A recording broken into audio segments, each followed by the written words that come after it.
ndabaramutsa mu izina ry'umwami wacu Yesu Kristo kandi bifuriza gukomera no gukomeza kubana n'Imana muri ibi bihe no kwegerana nayo no kwegerana n'abacu. Reka dusenge. Uwiteka mw'Imana, turagutumiye ngo uzubane natwe maze utuganirize, twumve ijambo ryawe, twumve icyo dushakaho, tubisabye twizeye mu izina rya Yesu, amen. Uyu munsi ni umunsi dutangiye intego ya gatanu ivuga ngo waremewe umuhamagaro. Intego ya gatanu iratwinjiza ku munsi wa 36 aho turi butinde ku kintu kivuga ngo waremewe kujyana ubutumwa. Nashatse ko uyu munsi dukoresha ubu buryo dukoresheje igitabo na Bibiliya, tureba twibaza nka cya kibazo kibaza ngo ni iki wungutse, ni iki wibutse, ese ni iki wumva ushaka gusobanuza kugira ngo bidufashe. Nkoresheje rero kino gitabo ngize mpawe umugisha wo kuba ari jyewe uri bubaganirize uyu munsi. Nkoresheje iki gitabo nagiye rero nsurinya ndeba ahantu numvise hakoze ku mutima, nawe ushobora kuba ufite ahawe hagukoze ku mutima. Murimo kuganira mu muryango, mu biganiro, namwe mufite icyo mwagiye mubonamo, ariko jyewe hari ibintu by'ingenzi nabonye nshaka kubasangiza.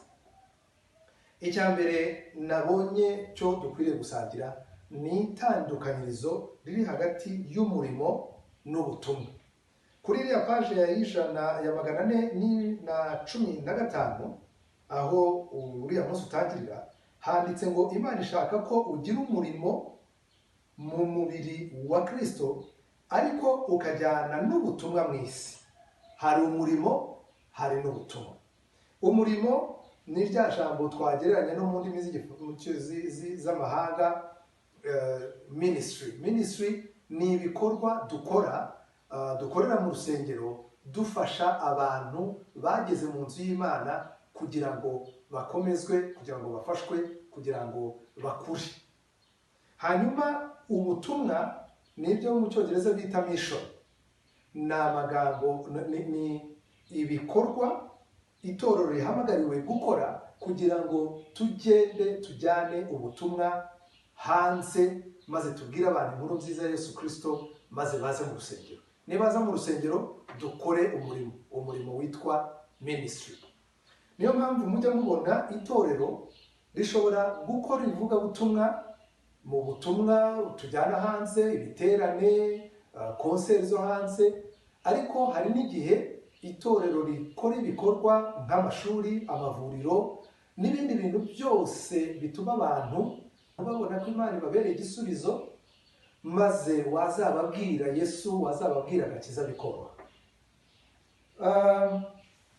Ikindi kintu nabonye muri iki gitabo ku munsi wa none, naho umwanditsi Rick Warren wanditse iki gitabo ubuzima bufite intego, yavuze ngo kuba umukristo rero birimo kuba umuntu woherejwe mu isi nk'uhagarariye Kristo. Iyo ubaye umukristo uba umeze nk'umuntu wahawe mission, ubutumwa bwo kuza mu isi ariko mu izina rya Kristo. Nibyo yavuze Yesu avuga ati uko data yantumye niko nanjye batumye. Turi ba ambassadeurs, we are ambassadors. Tuhagarariye Kristo mu isi.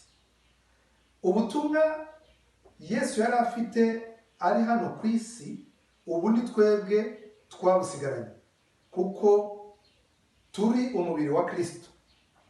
Ngo ibyo yakoraga akiri mu mubiri, ngo ni twebwe dukwiriye kubikora kubera ko natwe Bibiliya twita umubiri wa Kristo, we akaba umutwe w'uwo mubiri, ariko twebwe tukaba umubiri wa Kristo. Icyo numvise ari ikintu gikomeye. Ariko se yari afite iyihe mission? Nawe yari yaratumwe iki? Yari yaratumwe kugeza abantu ku Mana. Rero iyo tumenye ibyo ngibyo, tumenya ko icyo Imana ishaka ari ugucungura abantu, ikabakura mu bubata bwa Satani, maze ikiyunga nabo kugira ngo tushobore gukora no gusohoza za ntego eshanu twatangiriyeho. Ngira ngo murazibuka n'ahazasubiwemo ngo Imana yaturemye kuyikunda, yaturemeye kuba mu muryango wayo, yaturemeye guhinduka tugasa nayo, kuyikorera no kubwira abandi ibyayo. Iyo tumaze kuba abayo, Imana idukoresha kugira ngo igere ku bandi. Iryo ni ijambo naryo numvise naciyeho umurongo. Tumaze kwiyunga n'Imana, idutuma kuba abayo. Mu rwandiko rwa kabiri Pawulo yandikiye Abakorinto, igice cya 5 umurongo wa 20, handitse ngo nicyo gituma tuba intumwa mu cyimbo cya Kristo. Turi intumwa zihagarariye Kristo. Imana ishimwe. Reka tuze noneho kureba agaciro k'ubutumwa twahawe. Agaciro k'ubutumwa wahawe. Kuri iyi ngingo y'agaciro k'ubutumwa wahawe, ikintu cyankoze ku mutima cyane ni iki kintu kivuga ngo gusoza inyigisho zawe, inshingano yawe yo kuvuga ubutumwa, ngo ni kimwe mu by'ingenzi biranga ubutumwa buhesha Imana icyubahiro. Nk'uko hari abantu bahawe impano yo kuramya no guhimbaza mu ndirimbo, no gutwara ubutumwa kwawe ukabujyana ku bantu ukababwira ibya Yesu, nabyo ni igikorwa cyo guhesha Imana icyubahiro. Ushobora no kuramya Imana uyiririmbira, ariko ushobora no kuramya Imana uyibwira abandi. Ikindi kintu nabonye ni muri iyi ngingo yo kuvuga ngo agaciro k'ubutumwa twahawe, hari ibintu by'ingenzi nabonye dukwiriye gutindaho. Ngo gusohoza ubutumwa wahawe ni ugukomeza umurimo wa Yesu Kristo ku isi. Twari turi kuri paje ya 417. Kugira ngo umenye Yesu, kugira ngo ufashwe, kugira ngo ubone izi nshuti ubona mu rusengero, kugira ngo ubashe no kubona uko ukoresha impano zawe, hari umuntu wakubwirije ubutumwa. Hari undi nawe wari waramubwirije. Hari undi nawe wari waramubwirije. Bigeranywa n'umunyururu na shene y'umunyururu, twa tuziga dukoze umunyururu. Reba rero biramutse bikugezeho wowe bigahagarara, nyuma yawe ntuzagire uwo uzabwira. Cyaba ari ikintu kigoranye, cyaba ari ikintu kibabaje. Ntabwo ubwo butumwa twagiye buva ku ntumwa. Intumwa zabubwiye abantu, abantu babwira abandi, bityo birakomeza kugeza ubwo babukubwiye wowe. Ese birakwiriye ko buhagarara? Bihagarare kuri wowe? Ese hari umuntu nibura umwe ushobora gukizwa kubera wowe? Muri iyi minsi Imana yihereranye natwe, iratubwira ngo tugire ikintu dukora, maze tujyane ubutumwa ku batarabumenye. Turebe ko twaza n'umuntu umwe kuri Kristo. Hanyuma rero ikindi kintu naciyeho umurongo ni ahavuga ngo mu nshingano iruta izindi Yesu yatanze. Igihe yavugaga ngo nuko rero nimugende mujye mu mahanga yose, muhindure abantu abigishwa banjye, mubabatize mu izina rya Data wa twese n'iry'Umwana n'Umwuka wera, ngo kandi mubigishe gukora ibyo nababwiye byose. Iki ni umurimo wa buri muntu, ntabwo ari iby'abapasitori cyangwa abamisiyoneri, ntabwo buri wese. Ndetse ntekereza ko ubundi twari dukwiriye kuba itorero cyangwa abantu uyobora, niba ufite itsinda uyobora, twari dukwiriye gufatanyiriza hamwe kugira ngo ntitwishimire gusa yuko twazanye abantu mu rusengero, ko dufasha abantu mu rusengero, ko baririmba bahimbaza, ahubwo twari dukwiriye kubigira intego yuko tumenya ngo uyu muntu twaramuherekeje, twaramufashije kugeza aho ashobora nawe kuba yajya gutwara ubutumwa, inkuru nziza Yesu Kristo, kujya kugerageza kuzana umuntu agakizwa, akaza akiyunga n'Imana. Hanyuma ikindi naciyeho umurongo ni ahavuga ngo niba uri umwe mu bo mu muryango w'Imana, kujyana ubutumwa n'itegeko, ngo kutabikora ngo ni ugusuzugura. Aka kantu nakabonye numva kanteye ubwoba, numvise dukwiriye gushira amanga no kubwira abantu no kubashishikariza kujyana ubutumwa. Hari ahavuga ngo ushobora kuba utarigeze utekereza ko Imana yagushinze abatizera muturanye. Bashobora kuba ari abo muturanye mu cyaro mutuyemo, ariko bashobora no kuba ari abo muturanye mu kazi, bashobora no kuba ari abo muturanye mu rugo, bamwe baza kudukorera. Ese ujya wibaza ko bari abantu Imana yagushyize iruhande ari abantu ishobora kubigutumyeho kugira ngo ubabwire ubutumwa, urebe ko wabazana kuri Yesu? Hanyuma kujyana ubutumwa ni umurimo w'icyubahiro. Iyo ugize amahirwe ugatumwa n'umuntu mukuru, ntabwo wumva ko witanze, ntabwo wumva ko wamufashije, ahubwo wumva ari ishema. Hari ubwo nibaza nti guhagarara muri uriya mwanya mvuga ubutumwa muri Holy Trinity Cathedral i Kibagabaga ni umurimo w'agaciro, ni umurimo ibyaba biruhanyije, byaba birimo ibyo aribyo byose, numva ari n'agaciro Imana yampaye, ari agaciro abakuru bampaye, kubona nahagarara imbere y'ubwoko bw'Imana nkababwira ibiruhura umutima, nkababwira ibya Yesu. Ikindi nabonye ni ukubwira ngo turi abavugizi ba Kristo. Imana ivugira muri twe yinginga abagabo n'abagore ngo bafashe hasi ibibatandukanya, bityo binjire mu murimo wo gutunganya imibanire yabo. Ngo ubu turababwira mu cyimbo cya Kristo. Ngo ubu turababwira mu cyimbo cya Kristo. Turababwira mu cyimbo cya Kristo ubwe ngo muhinduke inshuti z'Imana. Icyo kintu cyo gukora mu cyimbo cya Kristo. Reka turebe nanone indi ngingo muri ibi bintu by'agaciro ko gukorera Imana, aho twabwiwe ngo kubwira abandi uburyo babona ubugingo buhoraho nicyo kintu cyiza ushobora kubakorera. Kubwira abandi uburyo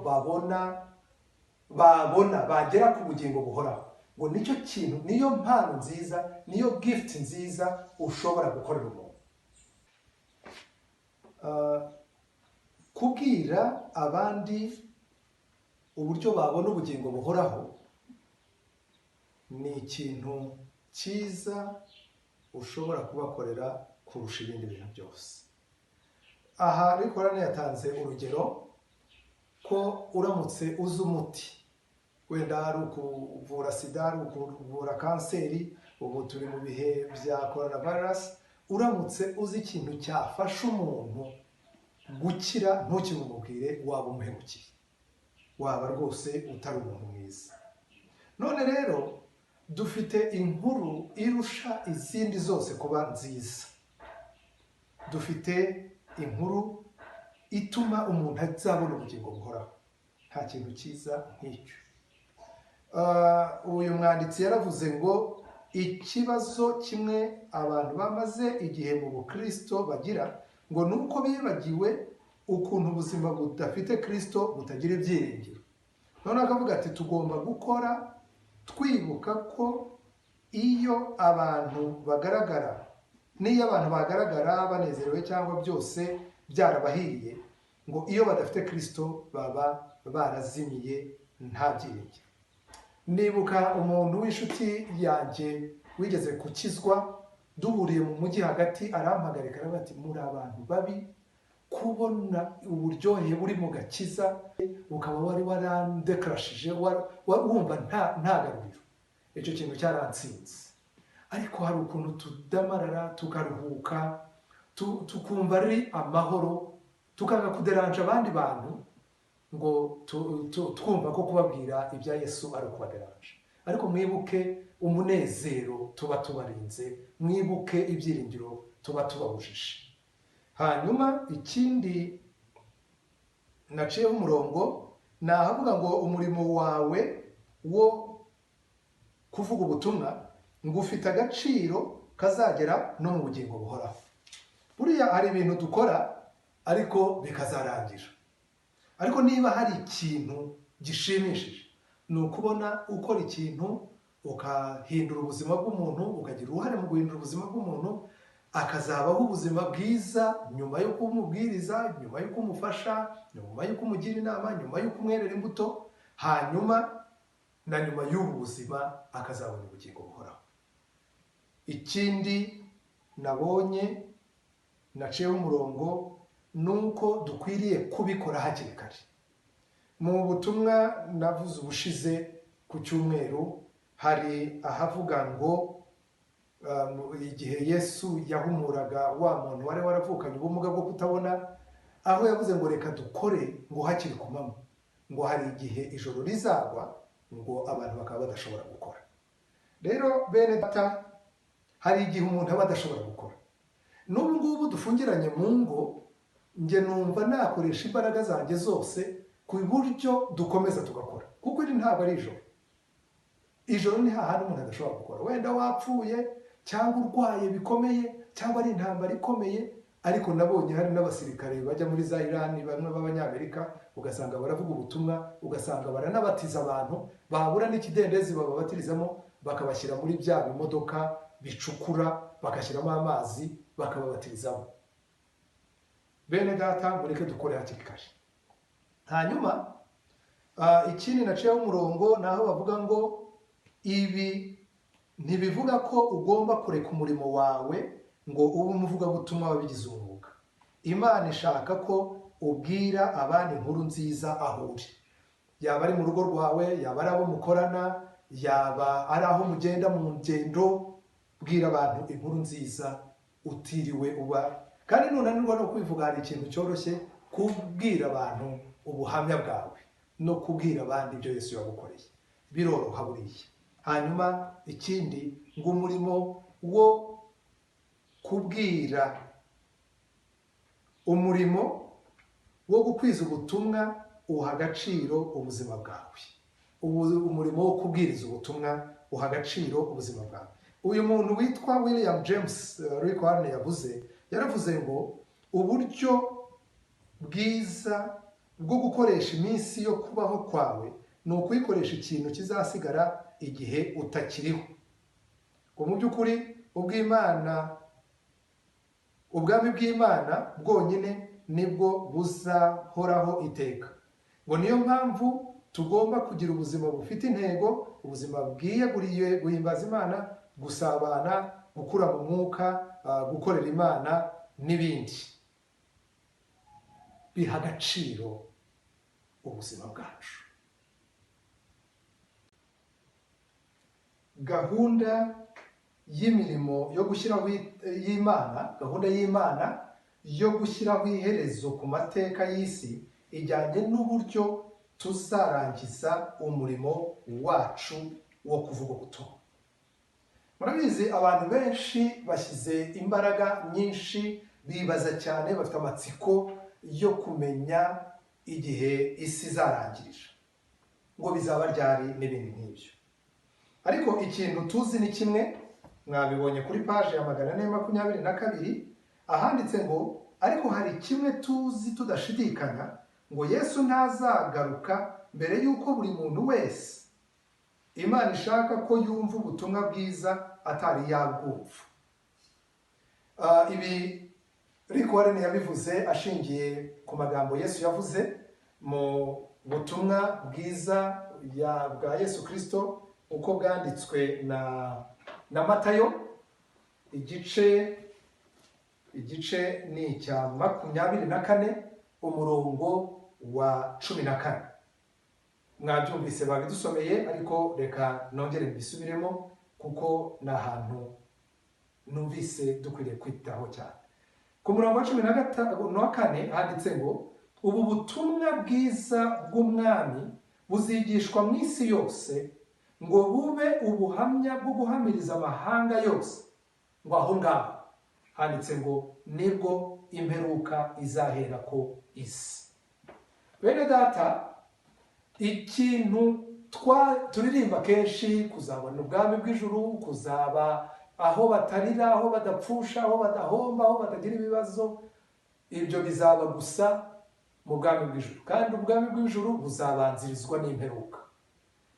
Mfite inshingano yo kubwiriza abantu kugira ngo ubutumwa bugere ahantu hose hashoboka. Ubwo rero birashobora kuba ari hano mu Rwanda, ariko ibi ni ibitangira kudutegura ko Imana ishaka no guhagurutsa abantu benshi bajyana ubutumwa kure hashoboka. Ikintu nabonyemo hano nanone cyane ye akoba, naho avuga ngo Satani ngo azakureka ukora ibintu byose byiza bishoboka, ngo bipfa kuba ari ntawe bigeza mu ijuru. Byari kuri paje ya 423. Ngo aratureka tugakora ibintu byinshi, ugasanga twakoze imirimo myinshi, ngo ariko niba nta muntu yunga na Yesu izana mu bwami bw'ijuru, ubwo aba yadushoboye. Hanyuma dukwiriye, ikintu nabonye ni aho bavuga rero ngo bisaba iki ngo usohoze umurimo wawe wo kujyana ubutumwa. Hari icyo bisaba. Icya mbere, kugira ngo usohoze umurimo wawe wo kujyana ubutumwa, Rikorane yavuze ngo bizagusaba gushyira hasi gahunda wishyiriyeho, ukemera kugendera muri gahunda y'Imana ngo izakorera ubuzima bwawe. Iki ni ikibazo ngira ngo twakwibazaho, ni iki twashyira hasi kugira ngo dushobore gukorera Imana. Hanyuma ikindi nabonye naho avuga ngo guhagarika gusenga ya masengesho yirebaho, ngo avuga ngo Mana umugisha ibyo shaka, ngo ibyo shaka gukora, ngo ahubwo twige, ngo ahubwo ugatangira gusenga amasengesho ayegurira byose, nko kugira uti Mana umfashe gukora ibyo ushaka umugisha. Ni kenshi mu masengesho yacu buri gitondo tujya tubwira Imana urutonde rw'ibintu twapanze gukora, ariko nimo guhamagara Imana ngo hari ibintu napanze ngiye gukora, wowe ngwino ubijyemo ubishoboze. Hari abandi bavuga bati uwaca bugufa, ahubwo akavuga ati Mana niki wateganyije ko nkora, maze ukagenda mu mirimo Imana yaguteganyirije. Nibwo rero usanga dukora imirimo myinshi, ariko warangiza nka nyuma y'umwaka ukibaza uti ese iyi mirimo yatanze iki? Kimwe mu bintu dukwiriye kwigenzurira, kugenzura nibura rimwe mu mwaka, ese hari umuntu ushobora kuba yaraje kuri Yesu nabigizemo uruhare? Hanyuma rero mwitange, mwihe Imana ingingo zanyu zose, ngo kugira ngo zibe ibikoresho mu biganza by'Imana.